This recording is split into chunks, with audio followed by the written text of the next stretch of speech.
মক্কার কাফেররা হযরতে খুবাইব রাদিয়াল্লাহু তাআলা আনহুকে বন্দী করে মক্কা থেকে 8 মাইল দূরে তানঈম নামক জায়গার মধ্যে নিয়ে গেলেন। সেখানে কাফের একটা আছে, তার নাম হলো হারেসা। এ হারেসা বড় দুষ্ট কাফের, নবীর শত্রু, ইসলামের শত্রু, মুসলমানের শত্রু, সাহাবায়ে কেরামের শত্রু। এ হারেসার বাড়িতে বন্দি রাখছে। বন্দি কাকে? হযরতে খুবাইব রাদিয়াল্লাহু তাআলা আনহুকে বন্দি করে রাখছে। 1 দিন 2 দিন 3 দিন খাবার দিবা না, তাইলে মুসলমান আল্লাহ নবী ভুলে যাবে, আল্লাহ নবী ছেড়ে দিবে, ইসলাম ধর্ম ছেড়ে দিবে। 3 দিন যখন চলে গেল, হযরত খুবাইব রাদিয়াল্লাহু তাআলা আনহুকে 1 ফোঁটা পানি দেয় না, একটু খাবারও দেয় না। 3 দিন পর কাফেররা বলল, যায়া দেখো মুসলমান মনে হয় পেটের ক্ষুধায় মারা গেছে, পানির পিপাসায় মারা গেছে। 3 দিন না খায়া কি মানুষ বাঁচেও? 3 দিন পর কাফেররা হযরত খুবাইব রাদিয়াল্লাহু তাআলা আনহুর রুমের পাশে গেল, দরজা খুলল। 3 দিন পর্যন্ত কেউ ঘরে যায় নাই, কেউ কাছে যায় নাই। দরজা খুলে দেয়া যে কাফেরটা গেছে, সে হযরতে খুবাইব রাদিয়াল্লাহু তাআলা আনহুকে দেখে অবাক হয়ে গেছে, আশ্চর্য হয়ে গেছে। সে ভেবেছিল 3 দিন পানি পান করে না, 3 দিন খাবার খায় না, মনে হয় শুকায়া গেছে, মনে হয় দুনিয়া থেকে বিদায় হয়ে গেছে। কিন্তু দরজা খুইলা দিয়া সে তাকায়া দেখে হযরতে খুবাইব রাদিয়াল্লাহু তাআলা আনহু আগের চাইতে আরো বেশি তরুতাজা হইছে। সুবহানাল্লাহ, আগের চাইতে আরো সুন্দর হইছে। সুবহানাল্লাহ বলেন না জোরে? ডাক দিয়ে বলে, এ খুবাইব, 3 দিন হলো খাবার দেওয়া হয় না, পানি দেওয়া হয় না। খুবাইব রে, খাবার কোথায় পাইলা? বলে, আমার আল্লাহ আমাকে খাওয়ায়। সুবহানাল্লাহ বলেন না? আমার আল্লাহর পক্ষ থেকে খাবার আসে। দেখেন সাহাবায়ে কেরাম কতটা দামি। ওই যে কাফের মুশরিকের সাথে আপোষ করে না, হারাম খায় না, আল্লাহ রাব্বুল আলামিন কত দামি বানায়া দিলেন। বলে আল্লাহ রাব্বুল আলামিন খাবার খাওয়ায়। বলে কিভাবে তোমার আল্লাহ খাওয়ায়? এখানে তো কেউ আসে না, ঘরের ভিতরে তুমি বন্দী। হযরতে খুবাইব রাদিয়াল্লাহু তাআলা আনহু বললেন, তুমি দেখতে চাও? বলে হ্যাঁ দেখতে চাই। হযরতে খুবাইব রাদিয়াল্লাহু তাআলা আনহু যখন হা করলেন, তখন দেখা গেল হযরতে খুবাইব রাদিয়াল্লাহু তাআলা আনহুর মুখের সামনে পাকা একটা আঙ্গুর ফলের থোকা ঝুলে আছে। ফলের দোকানও আঙ্গুর ফল ঝুলায় রাখে না? এরকম একটা পাকা টসটসে। ওই কাফের অবাক হয়ে গেছে, ডাক দিয়ে বলে, খুবাইব, আরবের বাজারে, মক্কার বাজারে এখন আঙ্গুর ফল নাই, এখন আঙ্গুর ফলের মৌসুম না, বেমৌসুমি ফল। এত সুন্দর রসালো, এত সুন্দর তরুতাজা ফল তোমাকে কে দিল? বলে আমরা যে আল্লাহকে ডাকি, নবীর প্রতি ঈমান এনেছি, নবীর মহব্বতের খাতিরে আল্লাহ রাব্বুল আলামিন আমার এই খাবারের ব্যবস্থা করে দিয়েছে। লোকটা চলে গেল, কাফেরদেরকে ডেকে বলে, এই কাফের বেঈমানেরা, তোমরা মনে করেছো খুবাইবের খাবার বন্ধ, পানি বন্ধ, ঘরের ভিতরে বন্দি, খুবাইব মারা যাবে? না না না, খুবাইব মরে নাই। বিস্ময়কর ঘটনা, মক্কার বাজারে আঙ্গুর ফল নাই, আরবে কোথাও আঙ্গুর ফল নাই, এখন আঙ্গুরের মৌসুম না। খুবাইবের মুখের সামনে তাজা তরুতাজা আঙ্গুর ফলের থোকা ঝুলে আছে। একটা আঙ্গুর ফল খুবাইব মুখে দেয়, খুবাইবের মুখটা রসে ভরা যায়। সুবহানাল্লাহ। ওই হারেসার একটা মেয়ে ছিল, এই মেয়েটা ওই খোলা দরজা দিয়া ঢুকছে। ঢুইকা গিয়া বলে, চাচু, এত সুন্দর আঙ্গুর ফল আপনি কোথায় পাইলেন? আমাকে একটা দেন। মেয়েটাকে একটা দেওয়া হলো। মেয়েটা মুখের মধ্যে দিয়া অবাক হয়ে গেছে, এত সুস্বাদু, এত রসালো, এত সুগন্ধ। ডাক দিয়া বলে, চাচারে, কত ফল আমার বাবা আমাদের বাড়িতে নিয়ে আসে। ও চাচা, আমার জীবনে আমি এত সুস্বাদু ফল খাই না। বাবা নেতা, কাফের গো নেতা। এই কাফের বেঈমান নেতার কোনো দাম আমার আল্লাহর কাছে নাই, ইমানওয়ালার দাম আমার আল্লাহর কাছে। জোরে বলেন না সুবহানাল্লাহ। আল্লাহর নবী বলেন, মা মিন মুমিনিন ইল্লা ওয়ালাহু বাবানি ফিস সামা। প্রত্যেকটা মুমিনের জন্য আসমানে দুইটা করে দরজা আছে। বাবুন ইয়াসাদু মিনহু আমালুহু, একটা দরজা দিয়া তার আমলগুলো আল্লাহর কাছে যায়। ও বাবুন ইয়ানজিলু মিনহু রিজকুহু, আর একটা দরজা দিয়া আল্লাহ তাআলা তার জন্য রিজিক পাঠায়। বলেন না সুবহানাল্লাহ। রিজিকের মালিক কে? দেখেন না, 16 বছরের রাজা 5ই আগস্ট কি করছে? খাবার দাবার দুপুরে রান্না করা রেডি, খাবার আর সুযোগ হয় না। এই কথা জোরে বলেন ঠিক কিনা? খাবার দাবার ফলায়া হেলিকপ্টার লইয়া এয়ারপোর্টের রাডারগুলো পর্যন্ত বন্ধ করে দিছে। কোথায় যায়, কোথায় ফলায়, কোন জায়গায় বাগে, এটা যেন কেউ টেন না পায়। চতুর্দিকে আসমান, কই বাগবা ওসমান। কথা জোরে কন ঠিক না বেঠে? আল্লাহর ধরা বড় শক্ত ধরা। কথা জোরে বলেন ঠিক না? তাহলে কাফের মুশরিকরা মনে করেছিল হযরতে খুবাইবকে মেরে ফেলবে, কিন্তু আমার আল্লাহ সুন্দর জান্নাতি খাবার দিয়া খুবাইবকে লালন পালন করে। মেয়েটা ডাক দিয়া বলে, এখন মেয়ের মা ঘরের জানালা দিয়া ফাঁক দিয়া তাকায় দেখে ওই হযরতে খুবাইবের হাঁটুর উপরে তার মেয়েটা বসে আছে। মা ভয় পেয়ে গেছে, আহারে না জানি মুসলমান বন্দি আমার মেয়েটাকে মেরে ফেলে কিনা। হযরতে খুবাইব ডাক দিয়া বলে, এ আল্লাহর বান্দি, আমরা মুসলমান, কাউকে অহেতুক আমরা খুন করি না, আমরা কারো হক নষ্ট করি না। তোমার মেয়ের ব্যাপারে তুমি চিন্তা করিও না, তোমার মেয়েকে আমি কোনো ক্ষতি করব না, তোমার মেয়েকে আমি মারব না। আরে স্যার, স্ত্রী চিন্তা করে, আহারে এত সুন্দর মানুষটা কত সুন্দর করে কথা বলে, চেহারা কত সুন্দর, কত ভালো ব্যবহার, এই মানুষটাকে আমার স্বামী এবং কাফেররা মিলে বন্দি করে রেখেছে। একটু পরে ওই কাফেরদের কাছে গিয়া যখন ওই যেটা দেখা গেছে ওইটা গিয়া সংবাদ দিছে যে খুবাইবের সামনে আঙ্গুরের ফল ঝুলানো আছে। ডাক দিয়ে বলে, ওই খুবাইব এগুলা কোথা থেকে আসে? ওই মেয়েটাই বলে, খুবাইব বলো তুমি কোথায় পাইছো এগুলো? আমার আব্বুকে বলবো, আমার আব্বা যেন আমার জন্য কিনা নিয়ে আসে। হযরতে খুবাইব বলেন, এগুলা দুনিয়ার মার্কেটে পাওয়া যায় না, এগুলা মেড ইন জান্নাত, এগুলা জান্নাত থেকে আসে। সুবহানাল্লাহ।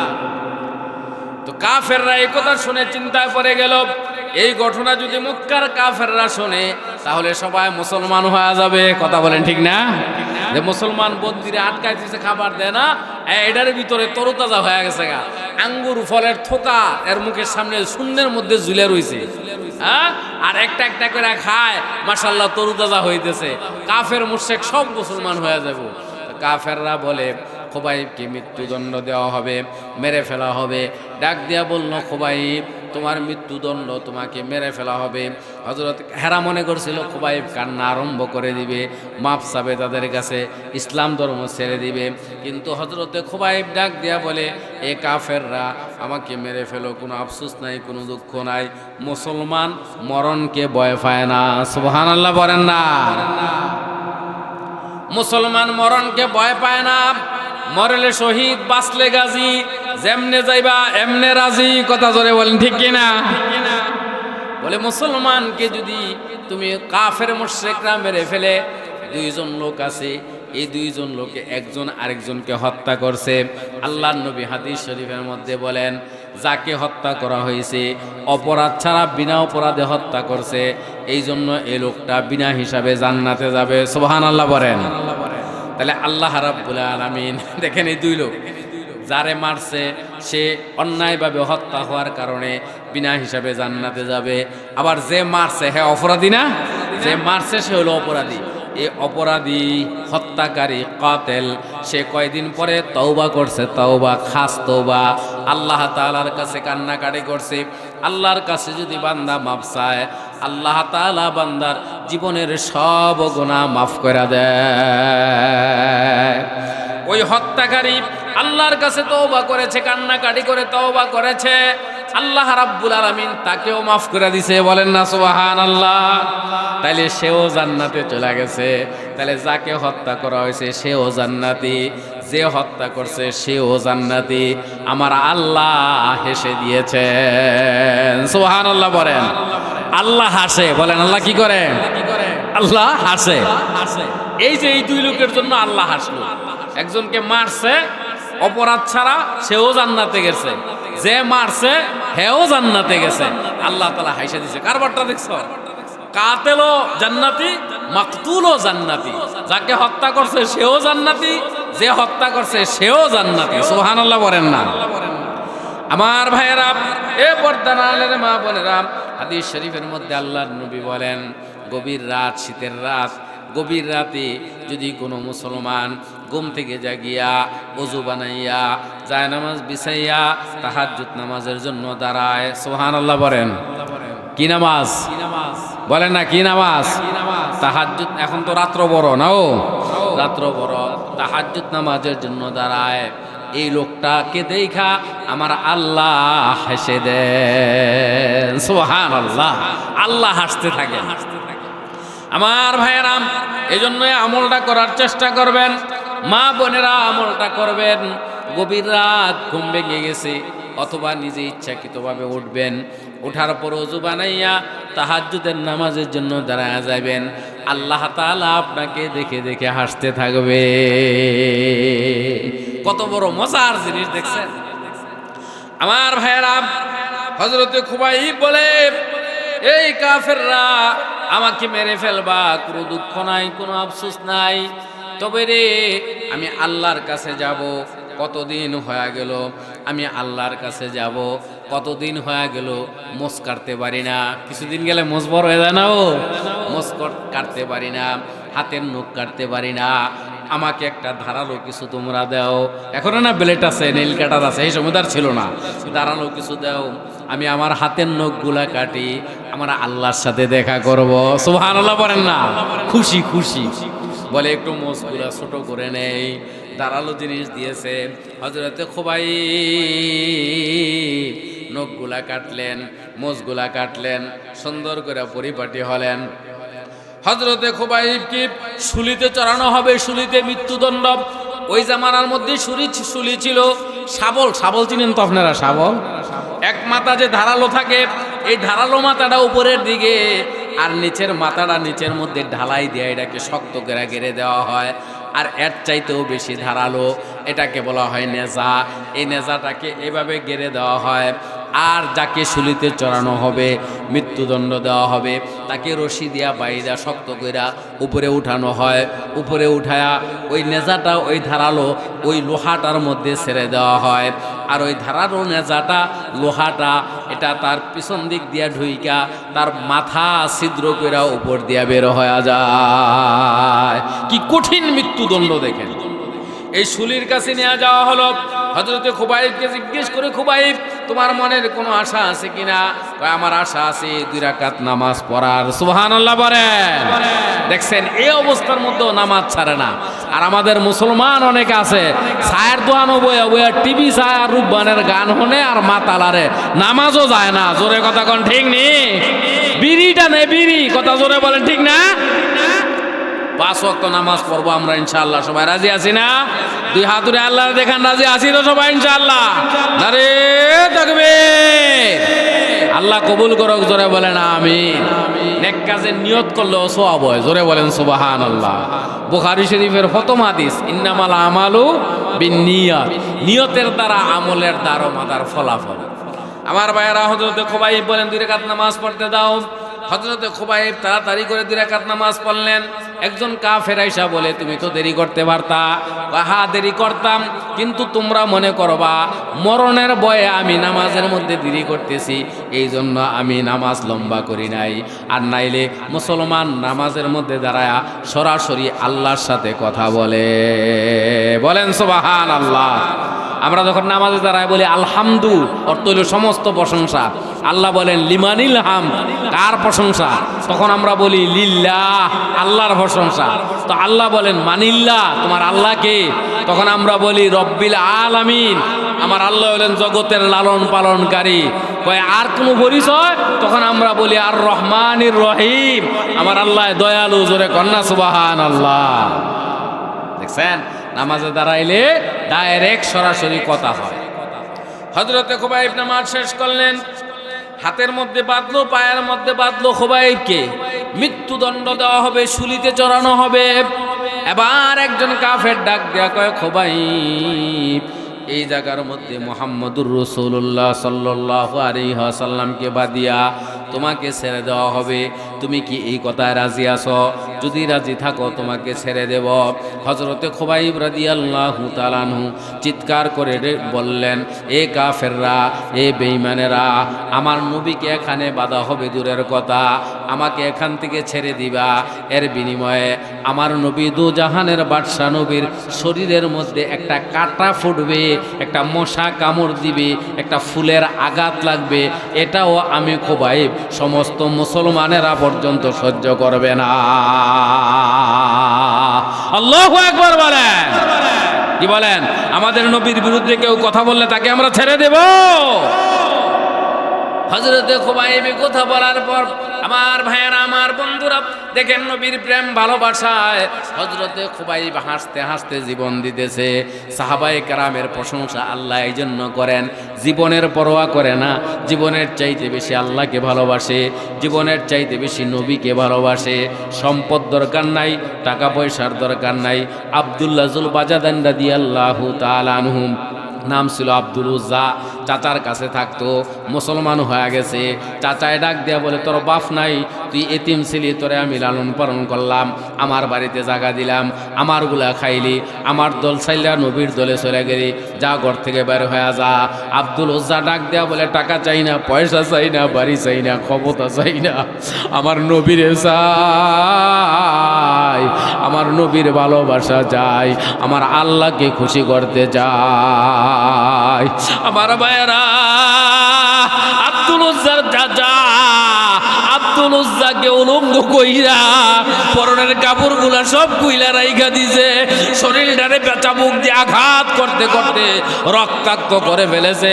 আব্দুল উজ্জা একটা দৌড় দিয়া উলঙ্গ হইয়া মার কাছে গিয়া কয়, মাগো চাচা আমারে মাইরা দেখো, শরীরটা রক্ত জর্জরিত করছে, আমার কাপড় খুইলা রাইখা দিছে, আমার একটা কাপড় দাও, লজ্জাস্থানটা ডাইকা একটা দৌড় দিয়ে আমি মক্কা থেকে আমার নবীর কাছে মদিনায় চলে যায়।